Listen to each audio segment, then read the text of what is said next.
Very good evening to everyone guys. Am I audible to all of you? क्या मेरी voice आ रही है आप तक? Hello hello, 1 2 3 1 2 3 testing.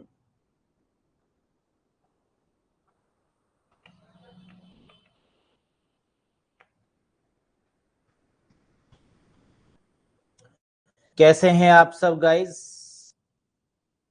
All good?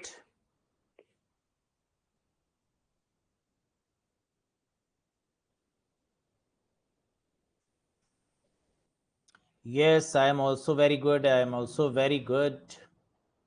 तो चलिए आज के सेशन में शुरुआत करते हैं द वेरी फर्स्ट टॉपिक के साथ, दैट इज एमएस ऑफिस।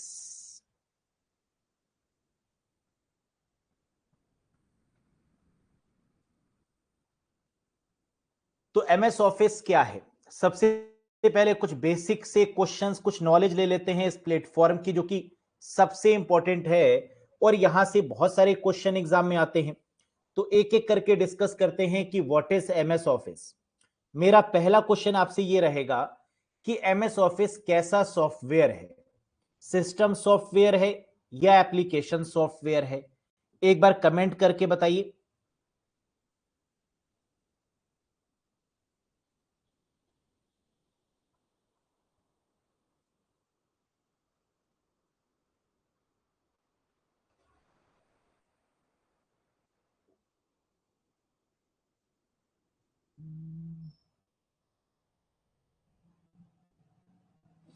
एक सेकेंड।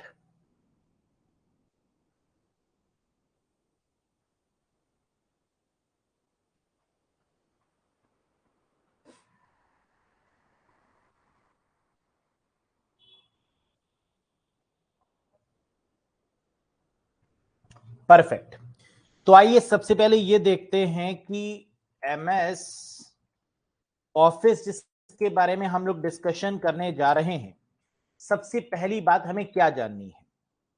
तो पहला पॉइंट ये निकल के आया कि जो एमएस ऑफिस है ये किस प्रकार का सॉफ्टवेयर है। तो आप जानते हैं कि एमएस ऑफिस के अंदर बहुत सारे आते हैं, जैसे Word, Excel, PowerPoint, Access, OneNote और भी बहुत सारे सॉफ्टवेयर।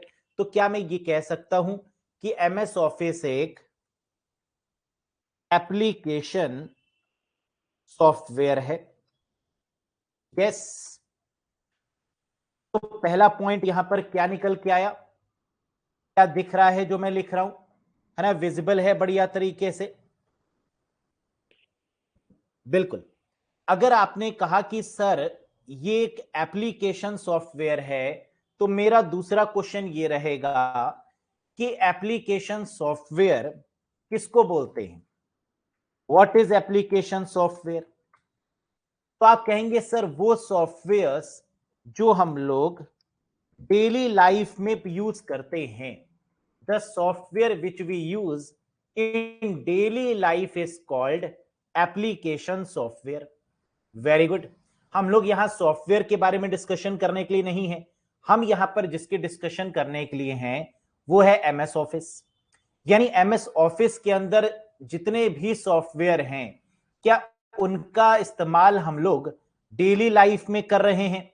Yes sir.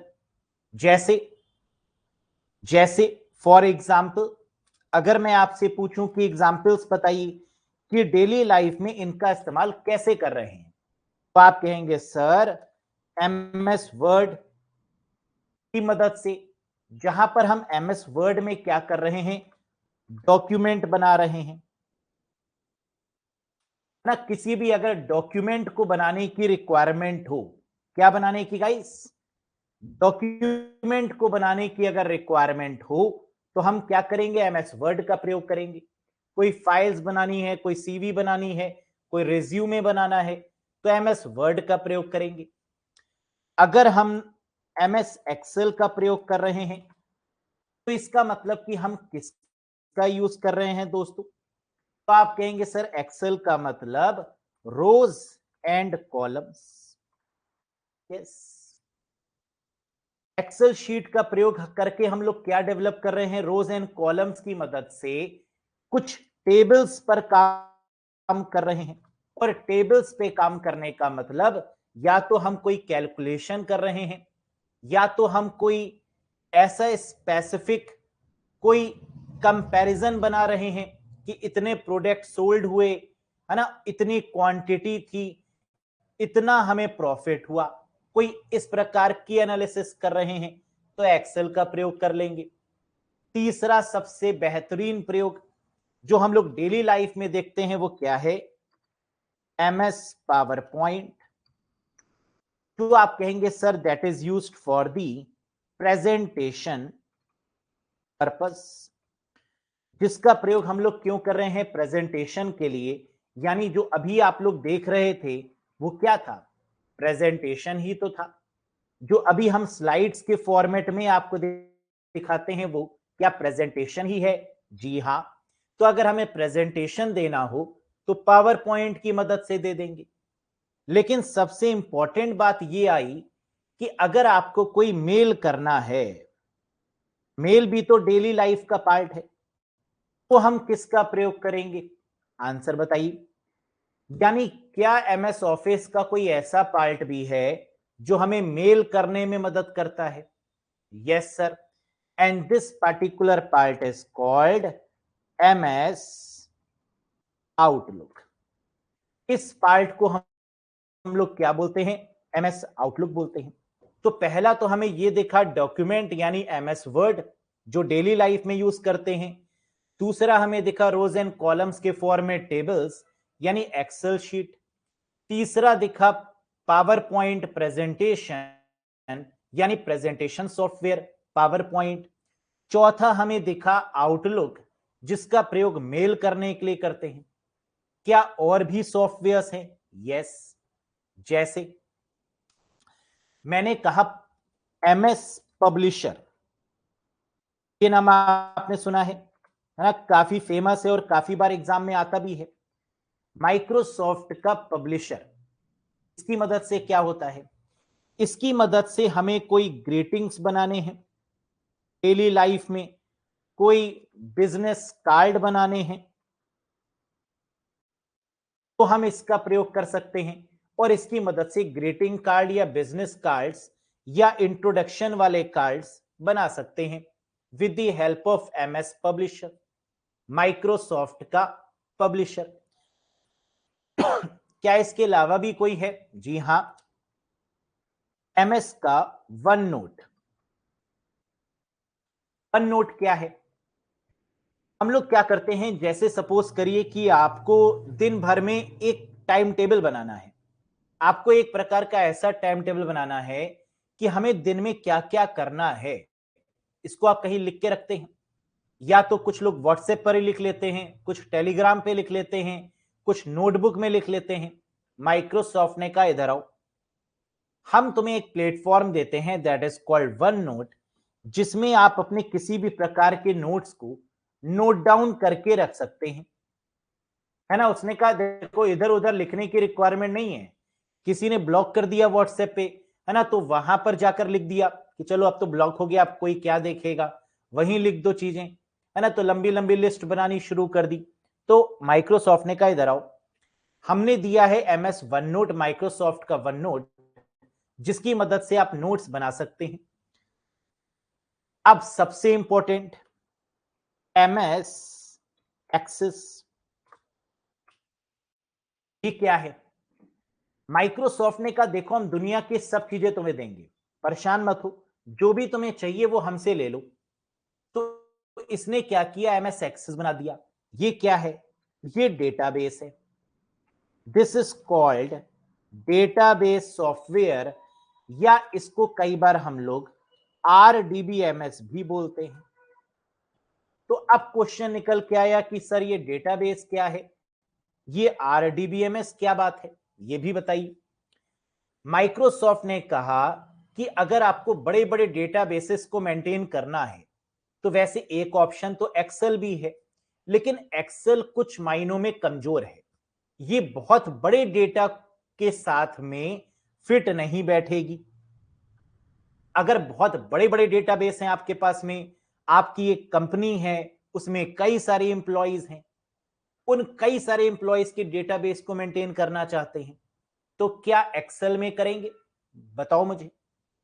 जी हां, आजकल कई सारी ऐसी कंपनीज हैं जो अपने एम्प्लॉइज के डेटा को एक्सेल में मेंटेन करती हैं, है ना। एक ऐसी कंपनी जिसमें 5-10 एम्प्लॉय हो सकते हैं, लेकिन अगर एम्प्लॉइज की संख्या बहुत ज्यादा है तो एक्सेल भी कहेगी मुझे माफ कर दो, मैं ये काम नहीं कर सकती।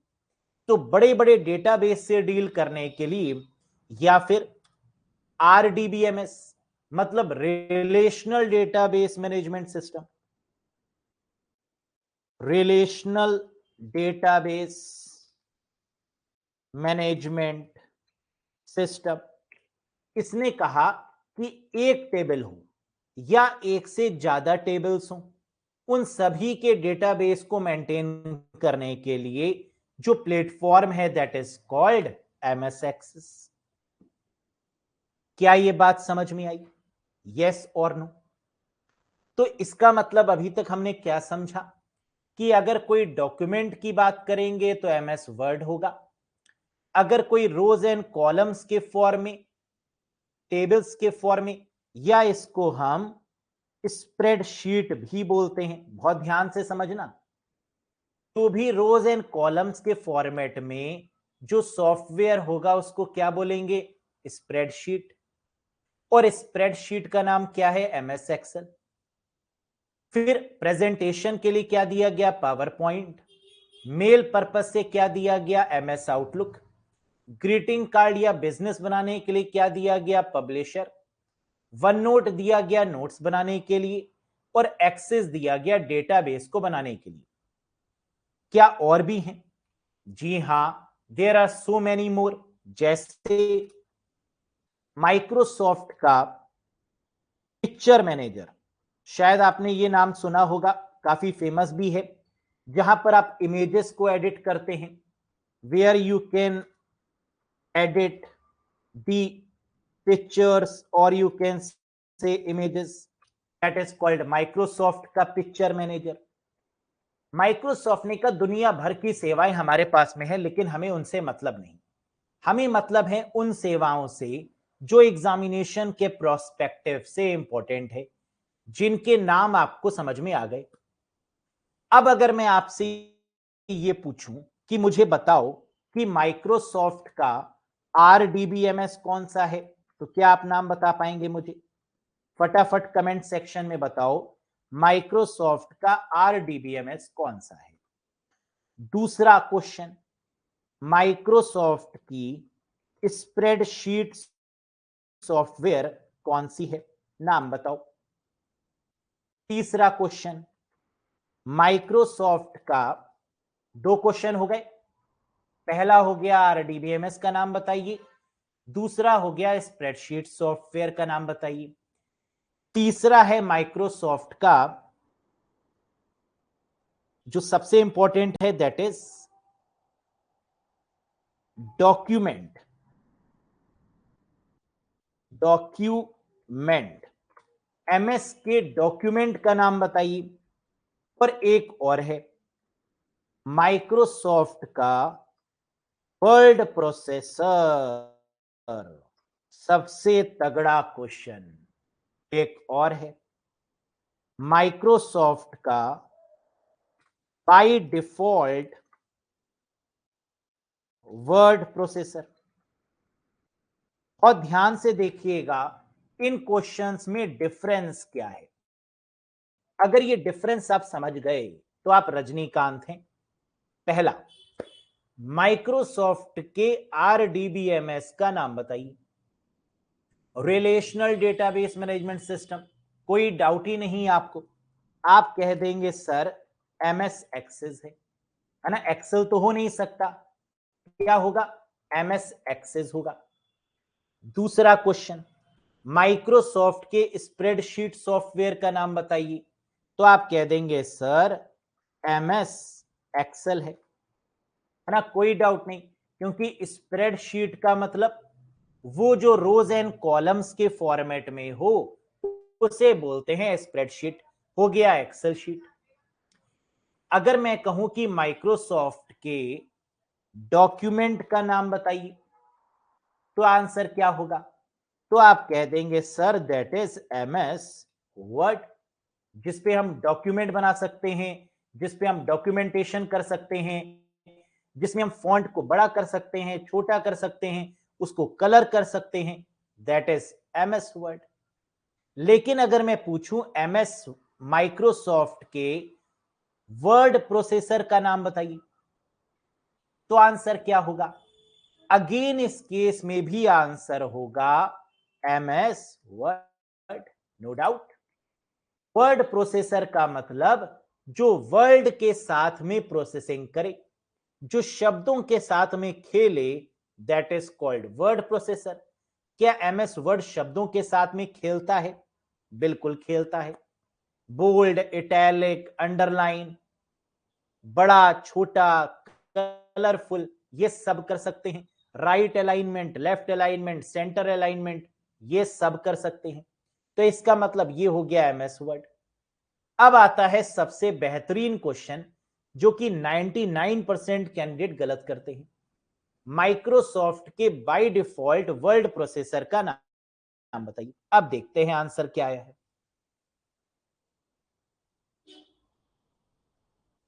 बाय डिफॉल्ट वर्ड प्रोसेसर का नाम बताइए।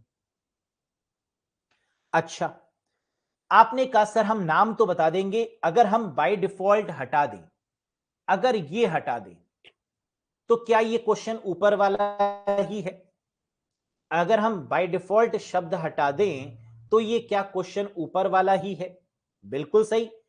और इसी वजह से ज्यादातर कैंडिडेट इसका आंसर क्या लगाते हैं? एमएस वर्ड, जो कि पूरी तरीके से क्या है? गलत है। अब क्वेश्चन उठता है डिफॉल्ट का मतलब। यहां पर डिफॉल्ट का मतलब होता है फ्री। डिफॉल्ट मींस फ्री, यानी माइक्रोसॉफ्ट का जो फ्री वर्ड प्रोसेसर है, जो बाय डिफॉल्ट है, बाय डिफॉल्ट का मतलब तो विंडोज ऑपरेटिंग सिस्टम के साथ में बिल्कुल मुफ्त मिलता है, उसका नाम बताइए।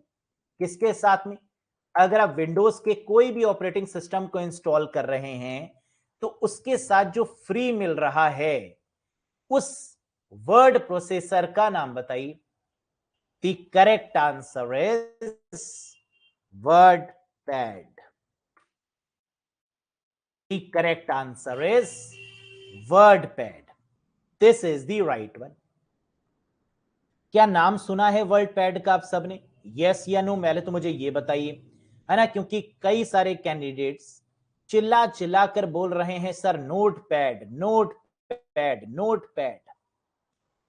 वर्ड पैड शायद कुछ लोगों ने सुना होगा, कुछ लोगों ने नहीं सुना होगा। क्यों नहीं सुना?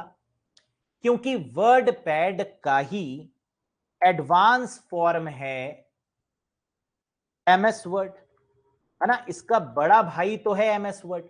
तो अब जितना भी काम हम लोग पहले वर्ड पैड में करते थे, वो सारा काम किसमें करने लगे? एमएस वर्ड में। तो इसलिए इसकी कीमत क्या हो गई? कम हो गई। लेकिन वर्ड पैड कैसा है? फ्री है। This is totally free. लेकिन क्या एमएस वर्ड भी फ्री है? मुझे बताओ, क्या एमएस वर्ड फ्री है या पेड है? फटाफट से बताइए, फ्री है या पेड है? बिल्कुल सही। जो एमएस वर्ड है, ये किसका पार्ट है? एमएस ऑफिस का है या नहीं? और एमएस ऑफिस पूरी तरीके से पेड प्लेटफॉर्म है, ये फ्री नहीं है ना, ये बात याद रखिएगा। This is not free, this is paid. लेकिन कुछ कैंडिडेट्स तो कहेंगे कि सर हमारे कंप्यूटर में तो ये है और हमने तो खरीदा नहीं। हो सकता है आप पायरेटेड वाला यूज कर रहे हो, है ना, पायरेसी बहुत आ गई है मार्केट में, जहां पर पेड वाले भी आपको फ्री में मिल जाते हैं सॉफ्टवेयर, है ना। तो इसका मतलब है तो ये पेड, खरीदना पड़ेगा, दैट इज डैम श्योर। तो जो फ्री में मिल रहा है वो क्या है? Word pad, that is totally free. तभी क्वेश्चन में क्या पूछा गया था? माइक्रोसॉफ्ट के बाय डिफॉल्ट वर्ड प्रोसेसर का नाम बताइए, और इस केस में दोस्तों आंसर क्या हो गया, दैट इज वर्डपैड। बोलो क्या ये क्वेश्चन समझ में आया, यस या नो, फटाफट से बता दो। अगर ये क्वेश्चन समझ में आया तो एक क्वेश्चन और लीजिए, here it is, name the text editor, name the text editor of computer, या name the text editor of Microsoft कर लीजिए, क्या दिक्कत है, तो आप बताओ, name the text editor of computer या name the text editor of Microsoft. अब आंसर लगाइए, दैट इज कॉल्ड नोटपैड, है ना, क्योंकि नोटपैड पर किसका अधिकार हो गया है, दैट इज ऑफ माइक्रोसॉफ्ट। तो यहां पर हमने क्या पूछा क्वेश्चन में, टेक्स्ट एडिटर, क्या नोटपैड में हम किसी भी प्रकार के टेक्स्ट को लिख सकते हैं, लिख रहे हैं, देखो ये नोटपैड ही तो है जहां पर हम टेक्स्ट को लिख रहे हैं। तो ये क्या हो गया, name the text editor of Microsoft, that is notepad. और अब तो मार्केट में नोटपैड प्लस प्लस भी आ चुका है ना, अगर आपने देखा हो तो कितने कैंडिडेट्स ने देखा है नोटपैड प्लस प्लस के बारे में,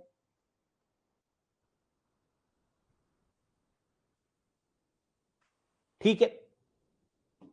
डिफरेंस समझ में आया कि हम कब आंसर एमएस वर्ड करेंगे, कब वर्डपैड करेंगे और कब नोटपैड प्लस प्लस करेंगे या नोटपैड करेंगे, है ना, ये बात समझ में आ गई।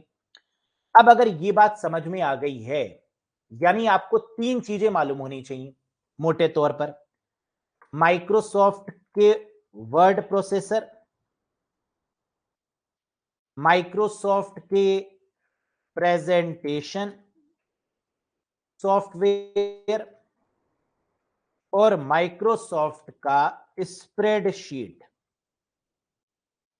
लेकिन ये तो एक भूमिका बन रही है, माइक्रोसॉफ्ट का वर्ड प्रोसेसर ये तो हो गया एमएस वर्ड, माइक्रोसॉफ्ट का प्रेजेंटेशन देंगे तो आप आंसर लगा देंगे एमएस पावर पॉइंट, है ना, ये तो आपके लिए बच्चों वाले क्वेश्चन हुए। और स्प्रेडशीट होगा तो आप लगा देंगे एमएस एक्सेल और खुश हो जाएंगे। एग्जामिनर ने कहा बेटा हम जानते हैं कि तुम ये जानते हो, हम ये पूछेंगे ही नहीं। अच्छा तो एग्जामिनर क्या पूछेगा, एग्जामिनर ने कहा हम पूछेंगे तुमसे ये, क्या ये, जरा रुक जाओ मुझे एग्जामिनर बनने दो। एग्जामिनर ने कहा हम पूछेंगे वो जो तुम नहीं पढ़ोगे, और वो रहा ये, एप्पल का वर्ड प्रोसेसर का नाम बताइए, एप्पल के प्रेजेंटेशन सॉफ्टवेयर का नाम बताइए और एप्पल के स्प्रेडशीट सॉफ्टवेयर का नाम बताइए। अब बताओ सर आंसर नोटपैड देंगे या नोटपैड प्लस प्लस देंगे, अगर दोनों ऑप्शन में हुआ तो, है ना, यानी एक क्वेश्चन आ रहा है यहां से, मैंने बताया नोटपैड भी सही है और नोटपैड प्लस प्लस भी सही है, कभी ऐसा नहीं होगा कि दोनों मिल जाएं, क्योंकि नोटपैड भी सही है और नोटपैड प्लस प्लस भी सही है ना, तो एग्जामिनर पागल थोड़ी ना है, वो भी तो पढ़ा लिखा है ना जो बना रहा है। तो अगर कोई ऐसा केस होगा तो मैं खुद बताऊंगा, है ना, आप परेशान ना हो उसके लिए, आप इस पर फोकस करें जो कि एग्जामिनेशन के प्रोस्पेक्टिव से फेमस है। Very good. एप्पल का जो वर्ड प्रोसेसर है दैट इज कॉल्ड पेजेस, तो वहां पर एमएस वर्ड था, वो यहां पर क्या हो गया पेजेस। जो प्रेजेंटेशन है दैट इज कॉल्ड की नोट, और एप्पल में जो स्प्रेडशीट है that is called numbers, that is called numbers. Word pages, presentation मतलब पावर पॉइंट जैसा, की नोट, और एप्पल का स्प्रेडशीट यानी एक्सेल शीट का विकल्प दैट इज कॉल्ड नंबर्स। क्या ये बात समझ में आई? यस या नो? अब ये इन तीनों में से तो एक क्वेश्चन आना ही आना है। मैंने कहा इसको याद करने की शॉर्ट ट्रिक भी बता देते हैं। इसको याद करने की बेटा जो शॉर्ट ट्रिक है that is called pink. Pink sir, ये पिंक का मतलब क्या है? यहां पर पी का मतलब है पेजेस, एन का मतलब है नंबर्स और के का मतलब है कीनोट। याद रहेगा? तो आपने कहा सर एक आई भी तो आ रहा है इसमें, एक आई भी तो आ रहा है। मैंने कहा इसको हम बेकार नहीं होने देंगे, आई का भी प्रयोग हम यहीं देख लेंगे। आई का मतलब होता है आई वर्क।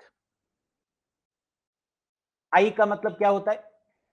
आप जानते होंगे कि एप्पल के जितने भी प्रोडक्ट हैं उनमें आई लगा होता है, जैसे आई ट्यून्स, iOS,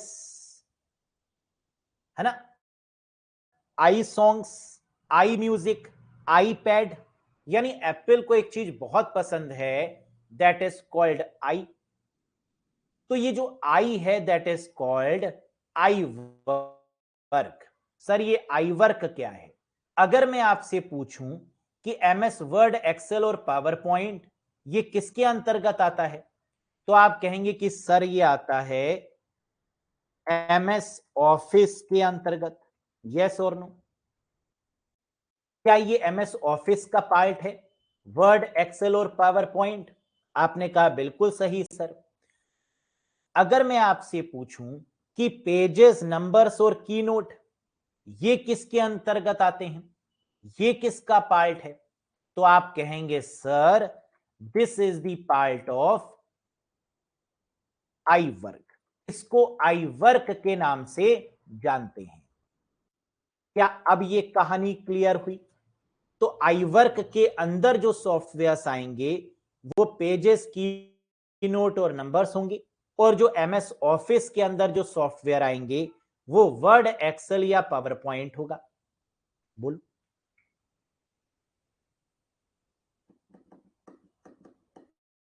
एनी कंफ्यूजन? अभी तक के डिस्कशन में कोई डाउट, कोई कंफ्यूजन हो तो पूछिए दोस्तों, कि सब क्लियर है?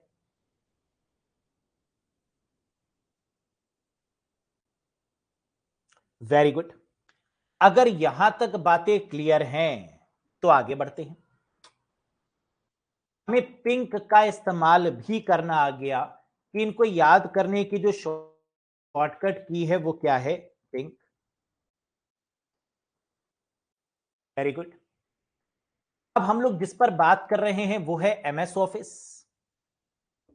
जिस पर हम लोग डिस्कशन कर रहे हैं वो क्या है, एमएस ऑफिस।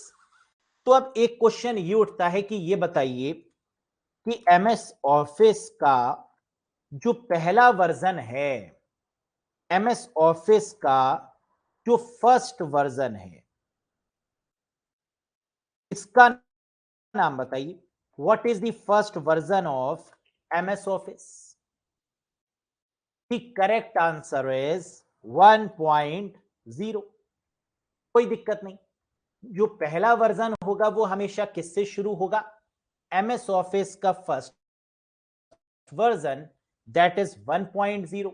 लेकिन अगर मैं आपसे पूछूं एमएस ऑफिस का फेमस कॉमर्शियल वर्जन, तो आंसर क्या होगा? कोई बताएगा मुझे? एमएस ऑफिस का फेमस कॉमर्शियल वर्जन कोई बताएगा मुझे? बहुत आसान, that is office 2007, 2007।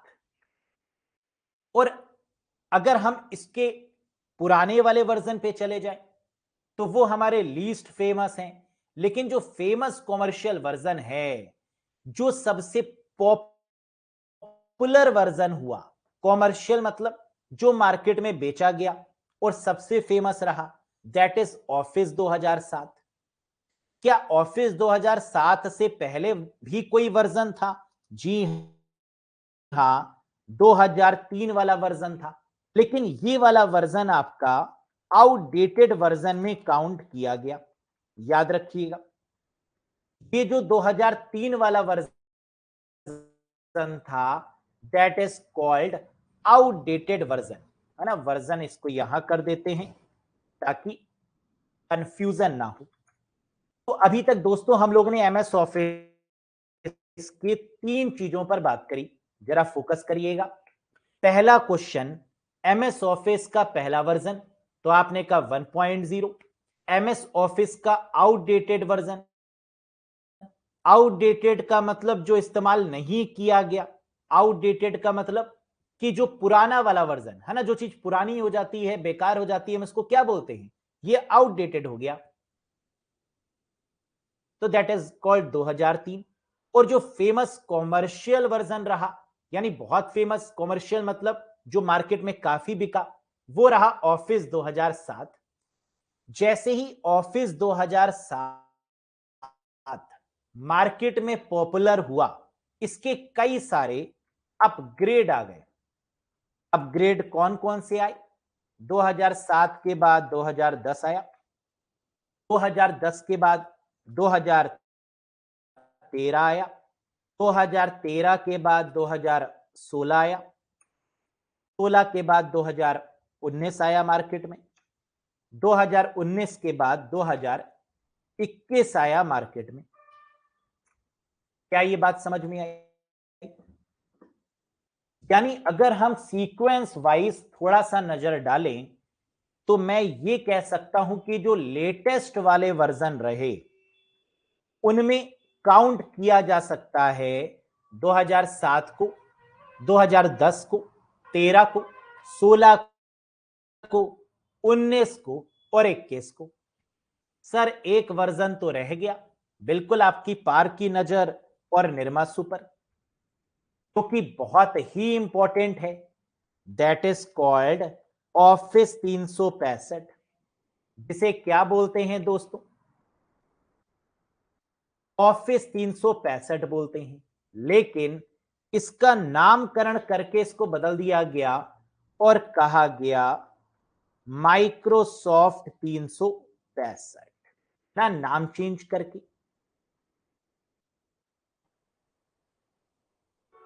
Very good, बहुत बढ़िया। इसका मतलब कि हमें यहां से क्या सीखने को मिला कि सर जो ओल्डर वाला वर्जन है, जो आउटडेटेड वाला वर्जन है, वो 2003 है। जो फेमस कॉमर्शियल वर्जन बना वो ऑफिस 2007 बना, और 2007 से लेकर 7, 10, 13, 16, 19 से केस, और फिर ऑफिस 365 और माइक्रोसॉफ्ट 365। क्या ये लेटेस्ट है? क्या ये लेटेस्ट है? यस या नो, मुझे बताओ। जिसको भी लाइव में अगर प्रॉब्लम हो जाए करे ना, जैसे नेट नहीं चल रहा है या स्टक हो जाए, वो ऑफलाइन देख लिया करो, है ना, प्रॉब्लम नहीं होगी फिर। Very good. आपने कहा सर ये बिल्कुल भी लेटेस्ट नहीं है, क्योंकि ऑफिस 365 ये आ गया था आपका 2011 में, है ना। जो 2011 में आया तो लेटेस्ट कहां से हुआ? और ये जो 2021 है, क्या ये लेटेस्ट है? Yes, this is the latest one. अगर एग्जाम में क्वेश्चन आया कि एमएस ऑफिस के लेटेस्ट वाले वर्जन का नाम बताइए, तो आंसर क्या होगा? Office 2021 is the latest one. बोलो यस और नो। अगर लेटेस्ट वाला पूछेंगे तो आंसर क्या होगा? ऑफिस 2021। एग्जामिनर ने कहा अच्छा सचिन सर तो सब पढ़ा देंगे, तो हम क्या पूछेंगे? अगर सचिन सर सब कुछ पढ़ा देंगे तो कैंडिडेट तो full out of full marks ले आएगा। एग्जामिनर ने कहा इधर आओ, जरा क्वेश्चन का आंसर दो। सुनो इधर, माइक्रोसॉफ्ट के लेटेस्ट ऑनलाइन वर्जन का नाम बताइए। Name the Microsoft latest online version. पहला क्वेश्चन। दूसरा question, name the Microsoft latest offline version का नाम बताइए। यानी आपको क्या करना है दोस्तों, ऑनलाइन वाले वर्जन का नाम बताना है और ऑफलाइन वाले वर्जन का नाम बताना है। लेकिन यहां पर डिफरेंस क्या है, दोनों में लेटेस्ट है, एक में ऑनलाइन है और एक में ऑफलाइन है। बहुत बढ़िया। ऐसे ही थोड़ी ना कहते हैं कि संगत का असर होता है ना। तो आप मेरी संगत में हैं, देखो बिल्कुल सही आंसर दे रहे हैं। ऑनलाइन वाले अगर आंसर की बात करेंगे तो आंसर क्या होगा, ऑफिस 365, या फिर इसका नाम बदल के क्या हो गया है, माइक्रोसॉफ्ट 365। यस, अगर ऑनलाइन वाले वर्जन की बात होगी तो लेटेस्ट क्या, एक ही है, ये वर्जन सिर्फ एक है।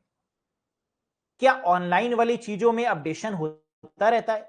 जी हां, इसका मतलब लेटेस्ट के हैं ओल्डेस्ट के हैं, बात ऑनलाइन केस में एक ही है ना। अब उसी को आप लेटेस्ट कह लीजिए, उसी को आप ओल्डेस्ट भी कह सकते हैं, क्योंकि बदलाव होता है ऑनलाइन में, अपडेट्स आते हैं ऑनलाइन में, तो इसलिए हम इसको लेटेस्ट वर्जन बोल देते हैं ऑनलाइन के केस में।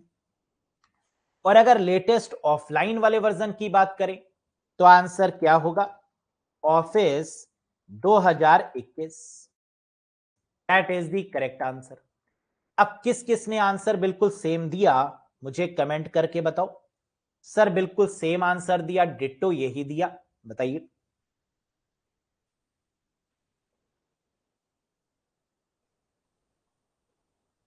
स्वप्निल, कोमल, नीतू, रंजीत, सबने सेम दिया, बहुत बढ़िया।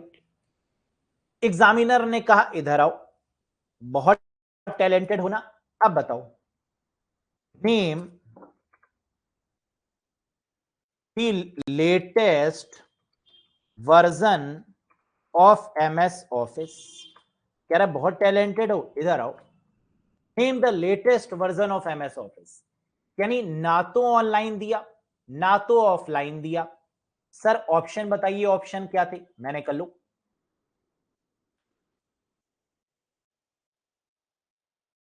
मैंने कहा लो, ऑप्शंस लो, जेब में रखो, घर ले जाओ।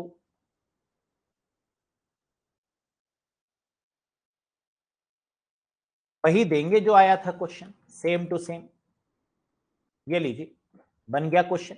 अब बताओ, name the latest version of MS office, यानी ना तो इसमें ऑनलाइन लगाया ना तो इसमें ऑफलाइन लगाया। अब आंसर क्या होगा, सर बिल्कुल क्लियर है, इस केस में no doubt the answer is Office 2021, क्योंकि आपने बताया था लेटेस्ट तो यही है। और माइक्रोसॉफ्ट 365 या ऑफिस 365 ये तो 2011 वाला है, तो ये तो लेटेस्ट हो नहीं सकता। तो लेटेस्ट वाले केस में हमेशा ऑफिस 2021 ही बनेगा। क्या ये बात समझ में आई? नो डाउट कि माइक्रोसॉफ्ट 365 में भी अपडेशन हो रहा है, लेकिन ये ऑनलाइन जब तक नहीं आएगा तब तक ये नाम नहीं आएगा। अब जब ये क्वेश्चन एग्जाम में आया, सभी लोगों ने चुपके से आंसर क्या लगा दिया, माइक्रोसॉफ्ट 365। और जब आंसर की आई तो पता चला मोए मोए हो गया, है ना। जब पेपर देकर आए तो पता चला मोए मोए हो गया। क्यों? क्योंकि आंसर होना था office 2021, that is the correct answer.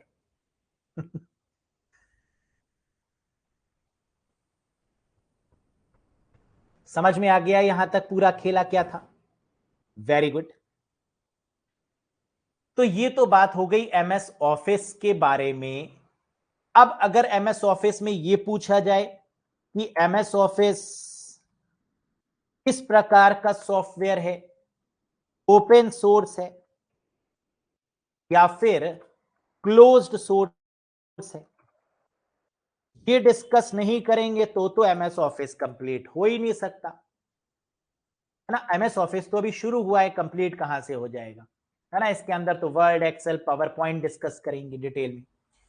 अब एमएस ऑफिस ओपन सोर्स है या क्लोज्ड सोर्स, इसको समझने के लिए सबसे पहले यह समझना होगा, मुझे पता है कि आपको पता है, लेकिन फिर भी ये मैं यही मान के समझता हूं कि आपको नहीं पता है ना, तो मैं बिल्कुल बेसिक से समझाऊंगा आपको। तो पहला क्वेश्चन ये उठता है, सर हमें बिल्कुल बेसिक से समझा दीजिए कि ओपन सोर्स क्या है और क्लोज्ड सोर्स का मतलब क्या है। मैंने कहा आओ बिल्कुल बेसिक से डिस्कस करते हैं इसके बारे में। ओपन सोर्स का मतलब क्या होता है, ऐसे सॉफ्टवेयर्स जो पूरी तरीके से फ्री हैं, प्लस जिनमें एडिटिंग भी की जा सकती है, जिनमें एडिटिंग यानी बदलाव करना भी पॉसिबल है, उन्हें बोलते हैं ओपन सोर्स। फिर से एक बार फिर से, तो पूरी तरीके से फ्री हैं और जिसमें एडिटिंग भी की जा सकती है। अब मेरा एक क्वेश्चन बनेगा कि सचिन सर मुझे यह बताइए कि अगर वो सॉफ्टवेयर जो सिर्फ फ्री हैं, क्या वो ओपन सोर्स होंगे? मुझे बताओ, मुझे बताओ, मेरा क्वेश्चन है आप लोगों से कि वो सॉफ्टवेयर जो सिर्फ फ्री होंगे, क्या वो ओपन सोर्स होंगे? जी नहीं, उन्हें बोलते हैं फ्रीवेयर। जो सिर्फ फ्री होते हैं उन्हें क्या बोलते हैं दोस्तों? फ्रीवेयर। इसका मतलब कि सचिन सर आप ये कहना चाह रहे हैं कि फ्री के साथ में हम उसमें बदलाव भी कर पाएं, ये जरूरी है ओपन सोर्स होने के लिए। तो ओपन सोर्स होने के लिए पहली शर्त क्या है कि वो सॉफ्टवेयर फ्री होगा, और दूसरी शर्त है कि उसमें बदलाव भी कर पाएंगे। क्लोज्ड सोर्स का मतलब विच इज पेड, जो पेड हो और जिसमें कोई भी एडिटिंग ना कर पाए, जिसमें कोई भी बदलाव ना कर पाए, that is called closed source. क्या इन दोनों में डिफरेंस समझ में आया? जो फ्री हो जिसमें बदलाव कर पाए वो ओपन सोर्स, जो पेड हो और जिसमें बदलाव ना कर पाए वो क्लोज सोर्स। अब मुद्दे पे आते हैं कि एमएस ऑफिस ओपन सोर्स है या close source. Answer is this is closed source. यानी एमएस ऑफिस आपका क्या हो गया, इसको हटा देते हैं, इसको नीचे लिख देते हैं और यहां पर लिख देते हैं क्लोज सोर्स और इसके आगे लिख देते हैं पेड। बोलो, बिल्कुल सही, कोई डाउट नहीं। अगर एमएस ऑफिस क्लोज्ड सोर्स है तो ऐसे सॉफ्टवेयर का नाम बताइए जो एमएस ऑफिस का कंपटीटर है और ओपन सोर्स है, and that is the very very important one. ऐसे सॉफ्टवेयर का नाम बताइए जो एमएस ऑफिस का कंपटीटर है और ओपन सोर्स है। The answer is Libra office. किसने नाम सुना है इसका वो बताइए? Libra office.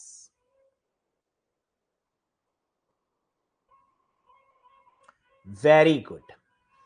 अगर किसी ने ट्रिपल सी की तैयारी की होगी तो वो जानता होगा कि लिब्रा ऑफिस क्या है। अगर कभी आपने ट्रिपल सी के बारे में सुना होगा, है ना, एक कोर्स होता है ट्रिपल सी कोर्स, उसमें लिब्रा ऑफिस से बहुत सारे क्वेश्चन आते हैं। और ये लिब्रा ऑफिस क्या है? ये ओपन सोर्स है। सर इसका मतलब क्या होता है लिब्रा ऑफिस का, ये बता दीजिए, बहुत ध्यान से सुनो। लिब्रा ऑफिस के अंदर कई सारे सॉफ्टवेयर्स आते हैं जो मार्केट में फ्री ऑफ कॉस्ट मिल रहे हैं। अब वो लोग जो एक्सेल, पावर पॉइंट या एमएस वर्ड को नहीं खरीद सकते, जो एमएस ऑफिस को नहीं खरीद सकते, उसका विकल्प दिया हुआ है, दैट इज लिब्रा ऑफिस, जो पूरी तरीके से क्या है, ओपन सोर्स है, जो पूरी तरीके से क्या है, फ्री है, और इसमें एडिटिंग भी पॉसिबल है। क्या ये बात समझ में आई? यस या no?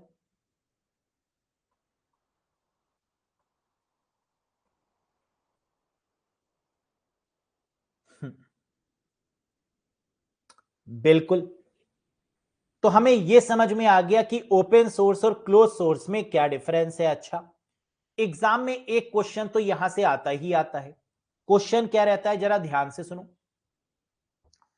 Name the open source software.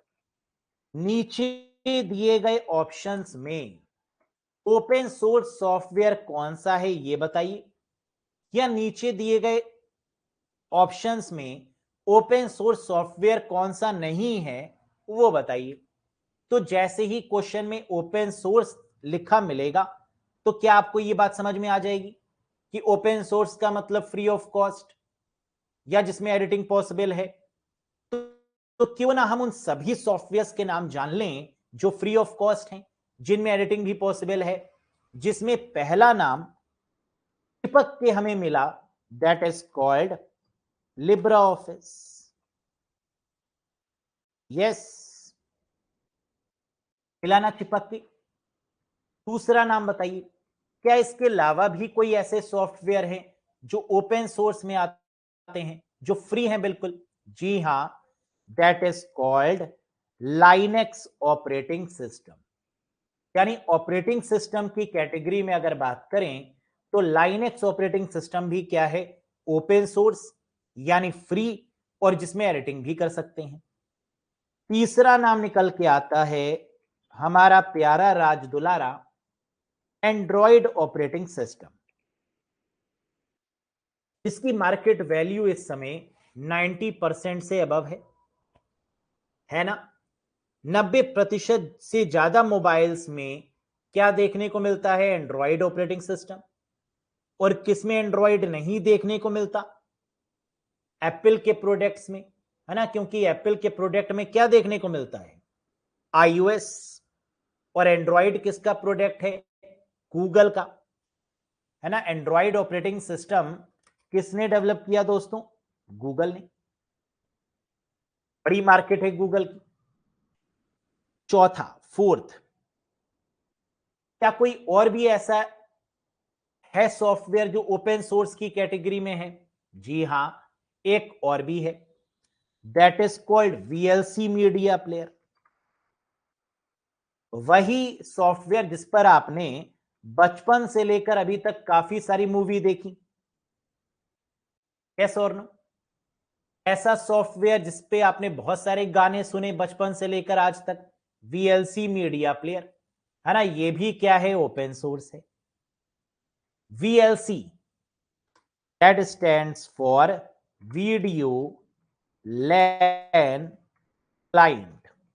इसकी फुल फॉर्म क्या है, video LAN client, video local area network client, that is called VLC player, है ना। यूज तो बहुत किया होगा वीएलसी प्लेयर का, कभी फुल फॉर्म नहीं सोची होगी कि इसकी फुल फॉर्म भी हो सकती है ना। तो that is called video local area network client, VLC player.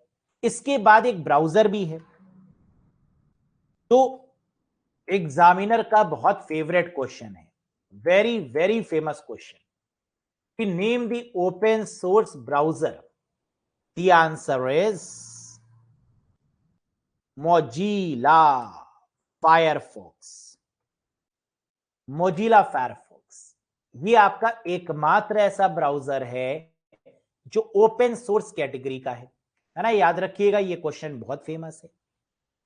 लेकिन एक क्वेश्चन उठा मेरे दिमाग में, क्या उठा, अगर मैं स्टूडेंट की तरफ से सोचूं तो मैं ये कह सकता हूं, सर गूगल क्रोम के लिए मैंने कौन से पैसे दिए थे, एज सॉफ्टवेयर एज ब्राउजर के लिए मैंने कौन से पैसे दिए, ये सब भी तो फ्री ऑफ कॉस्ट है। लेकिन आप कह रहे हैं कि Mozilla Firefox he free of cost है। क्या ये क्वेश्चन वैलिड है या नहीं, बोलो। क्या एज भी तो सर बिल्कुल फ्री ऑफ कॉस्ट है, सर इंटरनेट एक्सप्लोरर भी तो फ्री ऑफ कॉस्ट था, सर जितने ब्राउजर होते हैं वो सब फ्री ऑफ कॉस्ट ही तो होते हैं। तो आप मोजिला फायरफॉक्स को ही क्यों ओपन सोर्स की कैटेगरी में रख रहे हैं? तो मैं क्या कहूंगा, बेटा ओपन सोर्स का मतलब है फ्री प्लस एडिटिंग। बाकी सॉफ्टवेयर्स को क्या हम एडिट कर सकते हैं? जी नहीं, लेकिन मोजिला फायरफॉक्स को हम अपने अकॉर्डिंग बदल भी सकते हैं, इसके कोड में हम बदलाव भी कर सकते हैं। यही तो डिफरेंस होता है फ्री में और ओपन सोर्स में। फ्री का मतलब जो बिल्कुल मुफ्त हो, और ओपन सोर्स का मतलब जो फ्री के साथ साथ जिसमें बदलाव भी कर पाए, that is called open source. क्या ये बात समझ में आई? यस और नो? Very good. तो इसका मतलब ये जितने भी नाम यहां पर लिखे हैं, ये सब ओपन सोर्स सॉफ्टवेयर में हैं। लिब्रा ऑफिस जो एमएस ऑफिस का ऑल्टरनेटिव है, Linux operating system, Android operating system, VLC media player और ब्राउजर। कोई डाउट, कोई कंफ्यूजन तो पूछिए।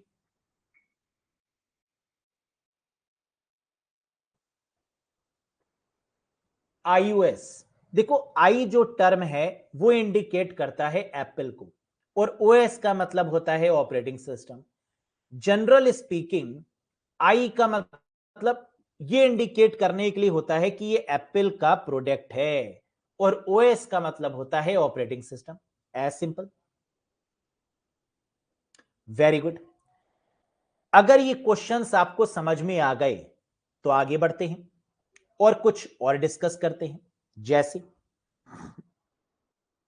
अगर हम बात करें किसकी, ऑफिस 365, तो यहां पर एक बहुत पॉपुलर क्वेश्चन है जो कि बनता ही बनता है।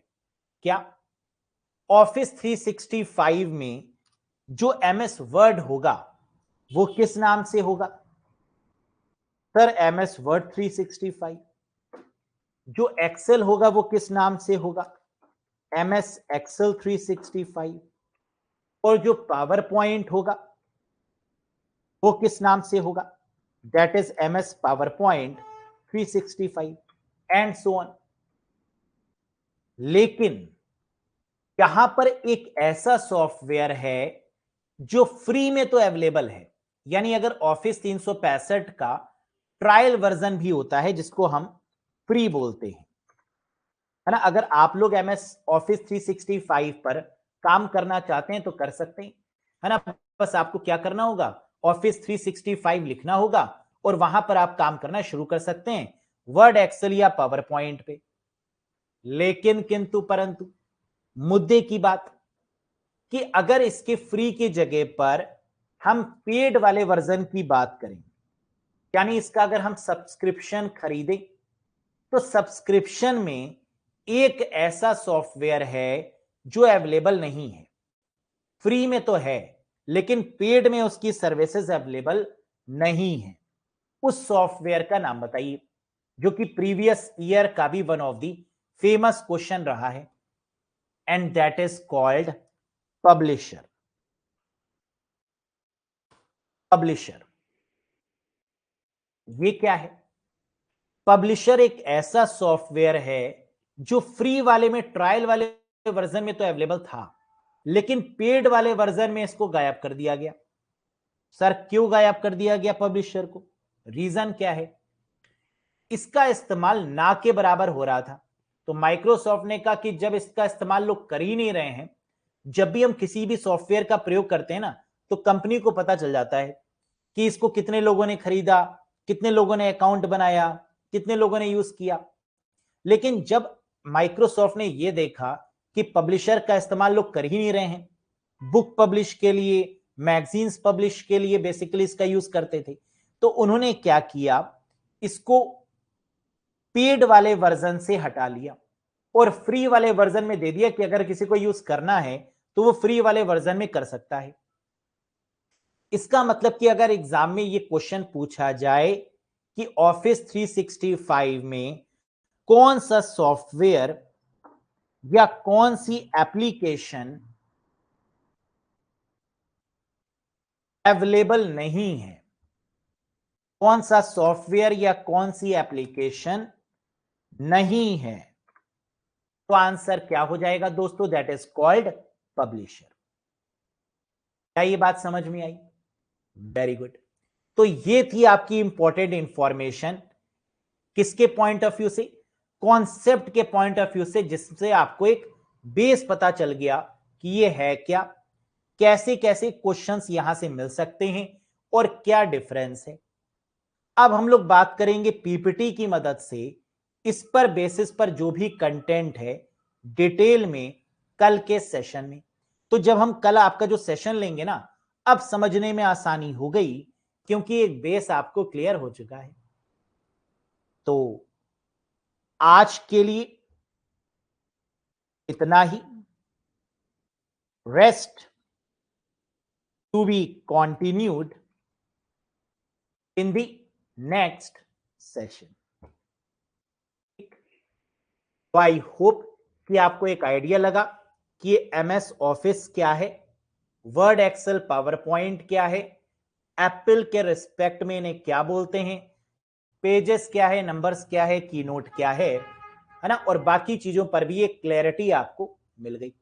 ये क्लैरिटी जरूरी है एग्जाम में उन क्वेश्चंस का आंसर देने के लिए जिसमें आंसर आपको लगता है कि ये भी हो सकता है, ये भी हो सकता है और ये भी हो सकता है।